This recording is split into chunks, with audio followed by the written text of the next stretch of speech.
میں نے ایک تجربے سے زندگی کے تجربے سے ایک چیز سیکھی ہے کہ ہمیشہ کسی بھی چیز میں نا اس کے ایکسپرٹ کے پاس پہلی دفعہ میں چلے جاؤ، چاہے دین کا تعلق ہو، چاہے میڈیکل سائنس سے متعلق مسئلہ ہو، یا آپ نے گھر کا کوئی میپ بنوانا ہے، نقشہ بنوانا ہے، سول انجینئر کے پاس جانا ہے آپ نے، یا آپ نے کوئی جو فزیکل فٹنس کے ماہر ہوتے ہیں، پیٹ کم کرنا ہے، وزن کم کرنا ہے، جو بھی بیسیوں مسائل ہیں، پہلی دفعہ میں ہی کوشش کیا کرو کہ جو ایکسپرٹ ترین آدمی ہے نا کسی بھی فیلڈ کا، اس سے رابطہ کرو، آپ کا ٹائم بچے گا، آپ کا پیسہ بچے گا۔ پہلی دفعہ میں پیسہ زیادہ خرچ ہوگا، لیکن وہ بار بار، وہ جو کہتے ہیں نا غریب سستا روئے بار بار، مہنگا روئے ایک بار۔ تو بس یہ ایک میسج ہے، پیغام ہے، یہ بیان نہیں ہے، بیان ابھی میں شروع کر رہا ہوں، تجربوں کی ایک چیز ہے جو آپ سے شیئر کر رہا ہوں۔ ہم سستے کے چکر میں پیسے بچانے کے لیے جو جس فیلڈ کے ماہر نہیں ہیں ان کے پاس نہیں جاتے کہ یار فیس سستی ہے، تو پھر ساری زندگی تجربے ہی کرتا رہتا ہے آدمی بیٹھ کے۔ شروع میں ہی کسی اچھے کو دکھا دو، ماہر آدمی کو دکھا دو، تو ایک دفعہ خرچہ ہوگا، ہمیشہ کے خرچوں سے بچے رہو گے۔ آج کل ہم اپنے ماں باپ کی صحت سے بہت غافل رہتے ہیں، اکثر میں نے دیکھا ہے لوگ اپنے بوڑھے ماں باپ کو تجربوں کی بھیٹ چڑھا دیتے ہیں، تو اس میں بھی شریعت نے حکم دیا ماں باپ کی خدمت کا، تو اس خدمت میں سب سے پہلے ان کی ہیلتھ ہے، ان کی صحت ہے۔ صحت وحت کا خیال نہیں رکھا جا رہا آج کل، صحت کا خیال ایسے رکھا جا رہا ہے، انتظار ہوتا ہے کہ ابا کی جب طبیعت خراب ہوگی تو ہاسپٹل لے کے جائیں گے۔ بالکل غلط ہے۔ ابا کی طبیعت خراب ہونے سے پہلے آپ نے کسی بڑے اچھے ڈاکٹر کے مشورے سے ابا اماں کو چیک اپ کرا دو کہ کیا کیا ان کو اب ہو سکتا ہے فیوچر میں، کیونکہ جب عمر 40 سال ہو گئی اور 50 سال ہو گئی تو اب ہونا ضروری نہیں ہے، ہو سکنا ہے، اب ہوگا، یہ تو ہوگا۔ اب بلڈ پریشر بھی ہوگا، شوگر بھی ہوگی، اور کینسر کے بھی خطرات ہیں، اور بہت سارے مسائل آہستہ آہستہ کھڑے ہوں گے۔ تو ہمارے یہاں ہوتا یہ ہے کہ بوڑھے لوگوں کا انتظار کر رہے ہوتے ہیں کہ جب ہوگا تو پھر ڈاکٹر کے پاس جائیں گے کہ اس سلسلے میں حاضر ہوئے تھے ہم۔ تو یہ بھی ماں باپ کے ساتھ بہت بڑی زیادتی ہے، پہلے سے ہی بھائی سب کچھ۔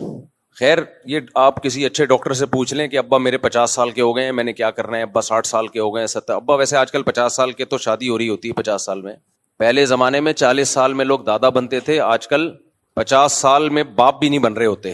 تو یہ بھی ایک نحوست ہے کہ اولاد جب خدمت کرتی آپ کی، اس وقت اولاد پیدا ہی نہیں ہوئی، یعنی آپ بچے پال رہے ہوتے اس عمر میں جب بچوں کو چاہیے تھا کہ آپ کو پالتے۔ دیر سے شادی کے سائیڈ افیکٹ، پھر لوگ کہیں گے وہی شادی لگا کے رکھی ہوئی مفتی صاحب نے۔ کچھ مسائل کامن ہوتے ہیں جو سب کے ساتھ ہیں۔ دیکھو کورونا جب آیا تو ڈاکٹروں نے کیا لگا کے رکھی ہوئی تھی؟ کرونا ہر وقت، کیونکہ پوری دنیا میں بیماری پھیلی ہے نا، ہر ڈاکٹر ماسک کا حکم دے رہا ہے، ٹیکے لگا رہا ہے، تو کرونا لگا کے رکھا ہوا تھا حکومتوں نے بھی اور ڈاکٹروں نے بھی، کیونکہ یہ بیماری سے متاثر ہر قوم ہو رہی تھی، ہر مرد ہر عورت۔ تو میں نے بھی جو شادی لگا کے رکھا ہوا ہے نا، یہ نہ کرنے سے سب متاثر ہو رہے ہیں، عورت بھی، مرد بھی، نسل بھی تباہ و برباد ہو رہی ہے۔ تو یہ ایک ایسا مسئلہ ہے جو سوائے خسروں اور ہیجڑوں کے ان کو کوئی نقصان نہیں ہے۔ جو مرد ہے اور عورت، اور ظاہر ہے 99.9999999% تو مرد یا عورت ہی ہوتے ہیں نا، جو بےچارے خسرے ہیجڑے ہیں وہ تو 0.00001% بھی نہیں ہے، اور ان میں بھی جو سچی مچی کے ہیں وہ اور کم ہیں، جھوٹی موٹی کے بہت ہیں۔ تو اس لیے یہ تو ہر گھر کا مسئلہ ہے نا، اس لیے میں جیسے ڈاکٹروں نے کرونا لگا کے رکھا ہوا تھا، جب تک کووڈ ختم نہیں ہو گیا، کووڈ ہی چل رہا تھا مارکیٹ میں، جب تک آپ لوگ شادیوں پہ سیٹ نہیں ہو جاتے اس وقت تک شادی چلتا رہے گا بیانات۔ جب سیٹ ہو جائیں گے، جب کرنا شروع کر دیں گے ٹائم پہ اور زیادہ، پھر میں چپ ہو جاؤں گا۔ اچھا خیر، اب ہم اصل ٹاپک کی طرف آتے ہیں۔ تو خلاصہ یہ جو میں نے ابھی آپ کے سامنے بات کی ہے، یہ بات یہی کی ہے کہ بھائی اپنے ماں باپ کو نا کسی بڑے ڈاکٹر کو پہلے سے ہی دکھا دو بیمار ہونے سے پہلے، اور اگر آپ 40-50 کے ہو گئے تو اپنے آپ کو بھی دکھا دو، کیونکہ یہ اتنی بیماریاں ابھی پھیل رہی ہیں۔ مر جانا اتنا بڑا مسئلہ نہیں ہے، یوں لڑکو مر جاؤ، مرنے سے پہلے کے جو پروسیس ہے نا وہ بڑے ڈینجرس چل رہے ہیں۔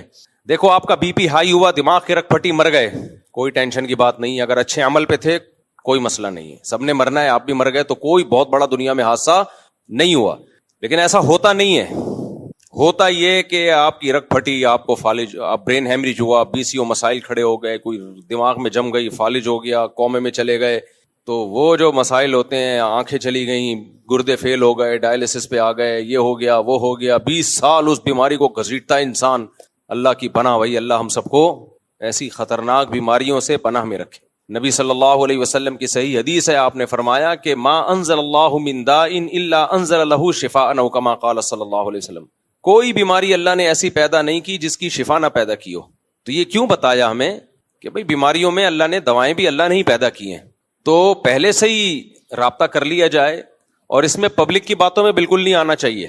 آپ بڑے بڑے افلاطونوں کے پاس بیٹھیں گے, ہر آدمی اپنی پھینک رہا ہوگا, ابے یہ کچھ نہیں ہے, ابے یہ ڈاکٹروں کے دھندے ہیں, ابے یہ دوائیوں کے دھندے ہیں. تو چھوڑ دو, کسی ایکسپرٹ کے پاس جا کے اپنے ماں باپ کو پہلے دکھا دیا کرو, اور خود بھی اپنا چیک اپ اگر 50-40 سال کے ہو گئے تو کرا لیا کرو. تو بہت بڑے بڑے آج کل یہ وہ دور نہیں ہے جو پہلے ہمارے باپ دادا نے گزارا ہے, یہ بہت چینج ہو چکا ہے اس وقت. خوراکیں چینج ہو گئی, ماحول چینج ہو گیا. خیر یہ ٹاپک نہیں ہے, تو ایک تجربے کی بات آپ کے سامنے شیئر کر رہا تھا, کیونکہ ہم نے بھی اپنے ماں باپ کے ساتھ, ہمیں تجربہ نہیں تھا. میرے والد صاحب کو 50 سال کی عمر میں بی پی ہوا, بلڈ پریشر ہائی ہوا, وہ چیک نہیں کراتے تھے. تو ایک دفعہ کسی کے کہنے پہ چیک کرا لیا تو پتہ چلا بی پی ہائی ہے, بہت ہائی ہے. تو لوگوں میں کیا باتیں ہوتی ہیں, لوگوں میں یہی باتیں ہوتی ہیں کہ بھائی چیک کرانا ہی نہیں چاہیے تاکہ ٹینشن میں نہ جائے آدمی, چیک کرانا ہی نہیں چاہیے تاکہ. تو والد صاحب نے بھی یہ کہا, خام خواہ میں چیک کرا لی, اچھی بلی زندگی گزر رہی تھی. تو ڈاکٹر نے بولا آپ نے پابندی سے چیک کرانا ہے. انہوں نے کہا نہیں بھائی, اچھے بھلے ہم تو فٹ فاٹ. تو نتیجہ کیا نکلا ہے, 60 سال کی عمر میں چیک کرایا انہوں نے, بہت ہائی ہوا تھا, تو نہیں چیک کراتے تھے. پھر 63 سال کی عمر میں کیا ہوا ہے, نیچے کا بی پی 140, اوپر کا پتہ نہیں 200 کہاں پہنچا ہوا تھا. تو کیا ہوا ہے, پھر وہ ڈیتھ ہو گئی. خیر سب نے مرنا ہے, لیکن اتنی بات تو ہے کہ وہ فالج سے بہت ڈرتے تھے, بہت پناہ مانگتے تھے, اللہ کسی کا محتاج نہ بنائے. نیک اعمال پہ ڈیتھ ہو گئی, اللہ ان کی مغفرت فرمائے, لیکن فالج بھی تو ہو سکتا تھا نا. ہمارے کئی جوان دوستوں کو ہم نے دیکھا ہے فالج میں پڑے ہوئے ہیں. تو بہتر ہوتا ہے کہ ایسے میں جو ایکسپرٹ ہیں, ڈاکٹرز ہیں, ان کی بات مان لی جائے. جب وہ کہہ رہے ہیں کہ اتنی عمر ہو گئی ہے, آپ بار بار اپنا چیک اپ کراؤ, تو کرا لینا چاہیے. اس میں ڈرنا, اس میں لوگوں کی باتوں میں نہیں آنا چاہیے. تو یہ بہت آرام سے کنٹرول ہو سکتا ہے. یہ گولیاں آتی ہیں یا ایکسرسائز, ڈاکٹر جو بھی کرے وہ ڈاکٹروں کا مسئلہ ہے. تو خیر, تو ماں باپ کی خدمت جو ہم پہ فرض ہے نا, تو خدمت فرض ہونے کا مطلب کیا ہے, پاؤں دبانا نہیں آتا اس میں. سب سے پہلے ان کی صحت کا خیال. تو گھر جا کے جن کے بھی ابا اماں 50 سے اوپر ہو چکے ہیں, جا کے ان کے چند ایک چیزیں جو ہیں وہ کسی بڑے ڈاکٹر سے رابطہ کر کے پوچھ لیں کہ بھائی اب ان کی کیئر ہم نے کیسے کرنی ہے, کیا کیا ان کو پرہیز کروانا ہے, کس اسٹائل میں لے کے ہم نے ان کو چلنا ہے, اس سے پہلے کہ ماں باپ سے محروم ہو جائیں. اور اگر ماں باپ بچانے کا شوق ہی نہیں ہے تو پھر آپ کی مرضی ہے. بعض لوگوں کو شوق ہی نہیں ہوتا ماں باپ کی صحت کا. خیر, میں نے جو قرآن مجید کی آیتیں تلاوت کی ہیں, یہ مضمون میں نے پچھلے جمعے شروع کیا تھا. آج انشاءاللہ اسی کو کنٹینیو لے کے چلوں گا. دیکھو, اللہ تعالیٰ نے قرآن مجید میں اس امت کی ایک خاصیت بیان کی ہے, وَكَذَلِكَ جَعَلْنَاكُمْ أُمَّةً وَسَطًا. اللہ کہتے ہیں ہم نے تم کو ایک معتدل امت بنایا ہے, بیلنس. ہر چیز میں کیا ہے, اس امت میں اعتدال ہے. اللہ تعالیٰ چاہتے ہیں کہ مسلمان ہر چیز میں معتدل زندگی گزارے. اس کی میں نے ایک مثال دی تھی, دوبارہ اس کو ریپیٹ کرتا ہوں. ڈاکٹر جیسے کہتے ہیں نا بیلنس ڈائٹ ہونی چاہیے, کہتے ہیں کہ نہیں کہتے بھائی, بولتے ہیں تو منہ سے بول دینا, بیلنس ڈائٹ ہونی چاہیے. تو ایسے ہی روحانی ڈائٹ بھی ہماری کیا ہونی چاہیے, بیلنس. انسان کی زندگی کے 2 پہلو ہیں, ایک جسم اور ایک روح. اگر ہم روح کو سائڈ پہ رکھ دیں تو پھر انسان میں اور گدھے گھوڑے میں کوئی فرق نہیں. جانوروں کی صرف جسمانی زندگی ہوتی ہے, روحانی زندگی نہیں ہوتی. جیسے جانوروں کو ہم جب کہتے ہیں نا بہت اچھا جانور ہے, اس کا مطلب یہ نہیں کہ فیتھ فل ہے, یہ بہت نیک ہے, تہجد گزار ہے, ماں باپ کی خدمت کرتا ہے, جھوٹ نہیں بولتا, یہ نہیں ہوتا. جب ہم کہتے ہیں اچھا ہے کا مطلب موٹا تازہ ہے. جب ہم کہتے ہیں گدھا بہت اچھا ہے تو مطلب لوڈ زیادہ اٹھاتا ہے, یہ لوڈ زیادہ اٹھاتا ہے. جب ہم کہتے ہیں یہ بکرا بہت اچھا ہے, قربانی کا بکرا آپ نے خریدا, آپ کہہ رہے ہوتے ہیں بہت اچھا, کیا مطلب سستا ہے لیکن گوشت اس میں زیادہ ہے, یہ اچھا بکرا کہلاتا ہے. اور جو ماہرین بکریات ہیں ان کی نظر میں اچھا بکرا وہ ہے جس کی ناک اٹھی ہوئی ہو, سر چھوٹا ہو, گدھے جیسا منہ نہ ہو لمبا, اور ہائٹ ہو, اور اس کے ناخن ایسے ہو, وغیرہ وغیرہ. لیکن انسان کی زندگی کا جو اچھا ہے, جب ہم کہتے ہیں کہ انسان اچھا ہے, بھائی بچے اوپر شور کر رہے ہیں ان کو خاموش کرائیں.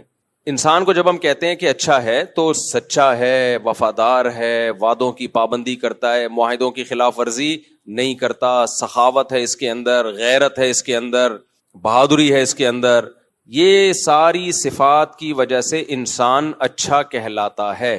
یہ اپنے محسنین سے محبت کرتا ہے, یہ عقل کا استعمال کرتا ہے. تو اب جیسے مادی زندگی کو صحت مند رکھنے کے لیے بیلنس ڈائٹ ضروری ہے. بیلنس ڈائٹ, آپ کی خوراک میں گوشت بھی ہونا چاہیے, انڈے بھی ہوں, مچھلی بھی ہو, تربوز بھی ہو. جو چیز میں زیادہ کھاتا ہوں وہ میں زیادہ ہائی لائٹ کرتا ہوں. تربوز بھی ہو, گرمیاں ہیں اس میں کیا ہو, تربوز ہو. خربوزے آپ نے کھانا ہے کھاؤ, نہیں تو میں نہیں کھاتا, تربوز زیادہ شوق سے کھاتا ہوں. تو بھنڈی ہو, ٹھیک ہے نا, اس میں دال چاول ہوں, سب کچھ ہو, اس کو ہم کیا کہتے ہیں؟ Balance diet. یعنی کوالٹی اچھی ہو اور کوانٹٹی کم ہو, کوالٹی کیا ہو؟ اچھی ہو. ہم لوگ فوکس کر رہے ہوتے ہیں کوانٹٹی پہ, کوالٹی پہ فوکس نہیں کرتے. ہم پورا ایک پیزا کھاتے ہیں اتنا بڑا, کوانٹٹی ماشاءاللہ کتنی ہے, اتنا بڑا پیٹ نہیں ہے جتنا بڑا پیزا ہے. کوالٹی یہ ہے کہ فل کارب. تو جیسے میرے بھائی جسمانی صحت, اچھا اس میں یہ ہے کہ آرام بھی ہو, مناسب نیند ہو. اب یہ نہیں کہ سو رہے ہیں تو پولیس آ کے اٹھا رہی ہے, اٹھ جا بھائی, سوتا ہی رہتا ہے آدمی. یہ بھی نہیں ہے کہ جاگ رہے ہیں تو سوتا ہی نہیں ہے. ایسا بھی نہیں ہے کہ دماغ استعمال ہی نہیں کرتا. جو آدمی دماغ استعمال نہیں کرتا اس کا دماغ ڈیمیج ہو جاتا ہے آہستہ آہستہ. دماغ صرف بادام کھانے سے تیز نہیں ہوتا, دماغ کے لیے ورزش ضروری ہے. ورزش کیا ہے؟ دماغ کو استعمال کریں, مشکل چیزیں حل کریں دماغ سے. یہ خوب اچھی طرح سمجھ لیں. آپ جتنی اچھی ڈائٹ کھائیں, جب تک آپ ایکسرسائز نہیں کریں گے وہ ڈائٹ آپ کی باڈی پہ نہیں لگے گی اور برباد کر دے گی آپ کو. ایسے ہی دماغ کی ایکسرسائز کرنی پڑتی ہے, ورنہ آپ جتنے مرضی بادام کھا لیں بے وقوف کے بے وقوف ہی رہیں گے آپ. جو لوگ دماغ یوز کرتے ہیں, استعمال کرتے ہیں, مشکل سوالات کو حل کر رہے ہیں بیٹھ کے, کوئی دماغی کام کر رہے ہیں, ان کے دماغی صلاحیت بڑھتی ہے. اگر کسی کے پاس کوئی کام کرنے کا نہیں ہے نا دماغی, تو قرآن حفظ کرنا شروع کرے. ویسے تو جس کے پاس دماغی کام کرنے کا ہے وہ بھی حفظ کرے. قرآن حفظ کرنا تو بہت بڑی نعمت ہے, لیکن اگر بالفرض آپ سمجھتے ہو کہ بھائی میرا تو دماغ کا کہیں استعمال ہو ہی نہیں رہا. بعض لوگوں کی لائف اسٹائل ایسا ہوتا ہے, ابا کما کے کھلا رہے ہوتے ہیں, بچے بالکل ویلے پڑے ہوئے ہوتے ہیں, تو بچے اوپر سے کیا ہو جاتے ہیں؟ فارغ.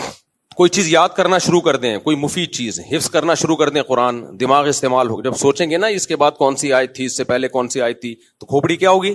بولو نا یار, استعمال ہوگی. کوئی زبان سیکھنا شروع کر دیں, انگلش سیکھ لیں, عربی سیکھ لیں, کوئی بھی زبان, نئی زبان سیکھیں. اس سے بھی دماغ کیا ہوگا؟ دماغ لگتا ہے نا, دماغ لگانا پڑتا ہے, ورنہ دماغ ایسا بیٹھتا ہے بیڑا غرق ہو جاتا ہے دماغ کا. بعض ڈاکٹر یہ کہتے ہیں کہ ایکسرسائز کریں, گھڑی کو الٹا رکھ کے دیکھیں کیا ٹائم ہو رہا ہے. سمجھ رہے ہیں؟ گھڑی